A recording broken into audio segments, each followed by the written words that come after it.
Hopefully John Krasinski's Fantastic Four days aren't over, says Emily Blunt. Fans have long favored Emily Blunt and John Krasinski to portray the Invisible Woman and Mr. Fantastic, respectively, in the Marvel Cinematic Universe. Sue Storm and Reed Richards' impending arrival with the rest of the Fantastic Four was confirmed by Marvel in the summer of 2019, and speculation about Emily Blunt and John Krasinski grew. Krasinski eventually won the part and made his debut as Mr. Fantastic in Doctor Strange in the Multiverse of Madness earlier this year. It was a significant cameo that was revealed months before the film's debut, but in the Doctor Strange sequel, the character met a horrible end. Krasinski's potential comeback to the Mr. Fantastic role is still unknown. However, Emily Blunt has expressed her optimism that we will see him again. There may be some spoilers here. When questioned about her husband's potential role in the MCU, the actress responded in a press interview about her most recent film, The English on Amazon Prime Video. While promoting other movies, current and past MCU performers frequently respond to Marvel-related inquiries. Both are blunt. She hasn't been seen in any MCU films, and last year, she made it clear that she doesn't want to play a superhero. At the moment, she was responding to the Sue Storm Reed Richards casting rumors. She does, however, understand what portraying Mr. Fantastic means for Krasinski because she is married to him. In an interview with Hey You Guys, Blunt expressed her really happiness for her husband's MCU role.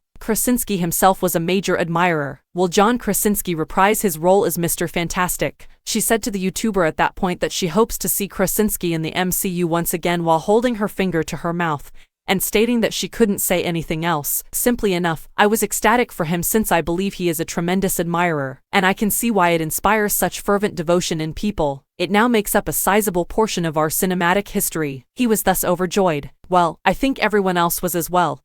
Hoping we can see him again, the interviewer said. Clearly, yeah, I sure hope so. So, I hope. You can never tell. Before you get too excited, this does not imply that Krasinski will be the main Mr. Fantastic in the MCU. In Doctor Strange 2, the Reed Richards incarnation unexpectedly passed away before we even got to see him use his superpowers. Marvel's Kevin Feige and company have not made the Fantastic Four cast public. Additionally, the studio just postponed the release date. The movie's debut will take place on February 14, 2025, rather than November 8, 2024. It's not clear what prompted the delay or if casting played a role. Having said that, Emily Blunt seems to appreciate the MCU more now than she did in a prior interview. That does not imply that she is still a candidate to portray a Sue Storm impersonator. Krasinski was chosen by Marvel to play Reed Richards, though, so the fans were happy. For the same reason, who is to say that Blunt won't portray a Sue Storm alternate reality character?